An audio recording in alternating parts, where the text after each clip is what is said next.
வணக்கம் செல்லமே. இன்றைக்கி நம்ம பார்க்க போகிறது கிளாஸ் 6 மேத்ஸ் எக்ஸ்பிரஸ் புக்கில் சாப்டர் நம்பர் 8 இன்ட்ரடக்ஷன் டு அல்ஜிப்ராவில் எக்ஸசைஸ் 8.3 தான் பார்க்க போகிறோம்.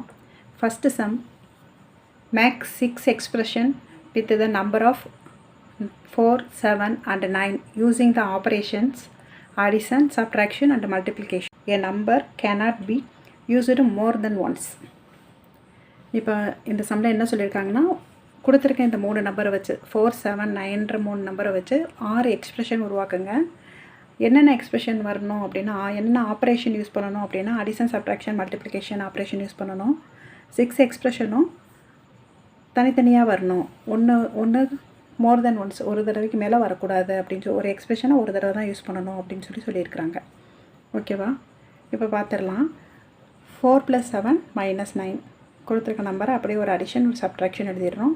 அடுத்து அதை அப்படியே நம்பரை ரிவர்ஸில் மாற்றி எழுதுகிறோம். 9 - 7 + 4, அதாவது சேமான ஆப்ரேஷன் வந்துடக்கூடாது நம்மளுக்கு. ஓகேவா? அது மாதிரி 9 × 7 - 4, 4 × 7 - 9, 7 × 9 + 4, 4 × 9 - 7, இந்த மாதிரி 6 எக்ஸ்பிரஷன் எழுதியிருக்கிறோம். ஓகேவா? இந்த மாதிரி நீங்களும் எழுதலாம். புரிஞ்சதா உங்களுக்கு? நம்பர்ஸ் யூஸ் பண்ணி எக்ஸ்பிரஷன்ஸ் நம்மளை எழுத சொல்லியிருக்கிறாங்க. ஆப்ரேஷன்ஸும் கொடுத்துட்டாங்க, நம்பர்ஸும் கொடுத்துட்டாங்க. ஓகேவா? நெக்ஸ்ட்டு ஒரு நம்பர் மட்டும் திருப்பி ரிப்பீட் ஆகக்கூடாது, ஒரு நம்பர் ஒரு தடவை தான் வரணுன்றது மட்டும் சொல்லியிருக்கிறாங்க நம்மளுக்கு. அந்த கண்டிஷன் யூஸ் பண்ணி நம்ம அதை செஞ்சுட்டோம். இப்போ செகண்ட் சம் பாருங்கள்.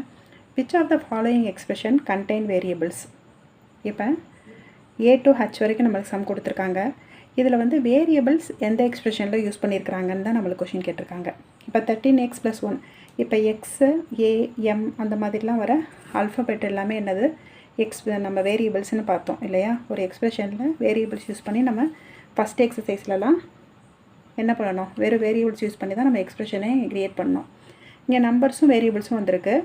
இப்போ வேரியபிள்ஸ் மட்டும் யூஸ் பண்ணியிருக்க எக்ஸ்பிரஷன் என்னென்னு கேட்டிருக்காங்க. நான் சம் ஏல எக்ஸ்பிரஷன், இந்த சம் ஏ எக்ஸ்பிரஷனில் வேரியபிள் எக்ஸ் இருக்கா? ஸோ இது கண்டெயின் வேரியபிள்ஸ் இல்லையா? அடுத்து 5 × 2 - 4 × 2 இருக்குது. இங்கே வேரியபிள்ஸே இல்லை, அப்போ சம் பி வராது. அடுத்து சி பாருங்கள். 11x - 2ன்னு வந்திருக்கு. ஸோ இது வேரியபிள் யூஸ் பண்ணியிருக்கிறாங்க. அடுத்து 6 × 3, 4 × 5 × xன்னு வந்திருக்கு. அப்போ இங்கேயும் வேரியபிள் யூஸ் பண்ணியிருக்காங்க.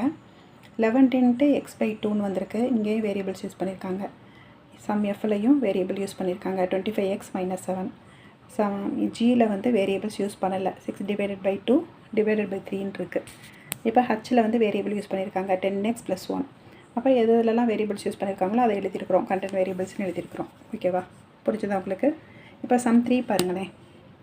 Identify the operation used in forming the following expression and tell how the expression have been ஃபார்ம்டுன்னு சொல்லியிருக்காங்க. இப்போ சம் ஏல பார்த்தீங்கன்னா 30xன்னு இருக்குது. 30xல் இங்கே என்ன பண்ணியிருக்காங்க, மல்டிப்ளிகேஷன் பண்ணியிருக்காங்க அப்படின்றத சொன்னால் என்ன ஆப்ரேஷன் பண்ணியிருக்காங்கன்றதையும் அந்த எக்ஸ்பிரஷன் எப்படி இருக்குன்றதை எக்ஸ்ப்ரெஸ் பண்ணி, அதாவது விரித்து எழுதி சொல்லுங்கன்னு சொல்கிறாங்க. இப்போ என்ன சொல்லியிருக்காங்க, மல்டிப்ளிகேஷன் பண்ணியிருக்காங்கன்னு தெரிஞ்சிருச்சு. அதை எப்படி எழுதி சொல்லுவோம், x is multiplied by 30 times X multiply ஆகிருக்கு அப்படின்றத சொல்கிறோம். அடுத்து x - 30 அப்படின்னா சப்ட்ராக்ஷன் யூஸ் பண்ணியிருக்காங்க. 30 is subtracted from x. 30 எக்ஸில் இருந்து சப்ட்ராக்ட் பண்ணியிருக்கிறோம் அப்படின்னு சொல்லியிருக்கிறோம். அடுத்து என்ன பண்ணிட்டாங்க, 30 + x. ஸோ அடிஷன் யூஸ் பண்ணியிருக்காங்க. x is added to 13 எழுதிட்டோம். அடுத்து x ÷ 13 இருக்குது. இங்கே டிவிஷன் யூஸ் பண்ணியிருக்காங்க. x is divided by 30. புரியுதா? என்ன ஆப்ரேஷன் யூஸ் பண்ணியிருக்காங்க, அந்த எக்ஸ்பிரஷன் என்ன சொல்லுதுன்றதை எழுதியிருக்கிறோம். இப்போ 6x - 5ன்னு இருக்குது. இப்போ மல்டிப்ளிகேஷன் யூஸ் பண்ணியிருக்காங்க, சப்ட்ராக்ஷன் யூஸ் பண்ணியிருக்காங்க. அப்போ ரெண்டுமே எழுதுகிறோம், multiplication and subtraction. 5 is subtracted from 6 times x. புரியுதா உங்களுக்கு? அடுத்து 6 + 5x addition and multiplication use பண்ணியிருக்காங்க. 5 times x added to 6. ஓகேவா? அடுத்து x/5 - 6 டிவிஷன் யூஸ் பண்ணியிருக்காங்க, சப்ட்ராக்ஷன் யூஸ் பண்ணியிருக்காங்க.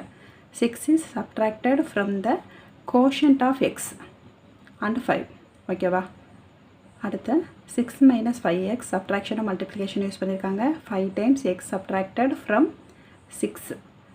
அடுத்து -6x + 1ன்னு இருக்குது. இதை நம்ம ஆட் பண்ணி எழுதிக்கலாம். 1 மைனஸ் 6xன்னு. அப்போ சப்ட்ராக்ஷன் யூஸ் பண்ணியிருக்காங்க, மல்டிப்ளிகேஷன் யூஸ் பண்ணியிருக்காங்க. 6 times X is subtracted from 1, 1லேருந்து கழிச்சிருக்கிறாங்க இல்லையா. அடுத்து ஜே பாருங்கள், minus 5x minus 6 multiplication use பண்ணியிருக்காங்க, சப்ட்ராக்ஷன் யூஸ் பண்ணியிருக்காங்க. 6 is subtracted from the product of minus 5 and X. ஓகேவா, புரிஞ்சுதா உங்களுக்கு? இப்போ 8.3ல் சம் 1 and 2, 3 பார்த்துருக்குறோம். ரிமைனிங் இருக்கிற சம்மை நம்ம நெக்ஸ்ட் வீடியோவில் பார்க்கலாம். தேங்க்யூ சிலப்பே, பாய்.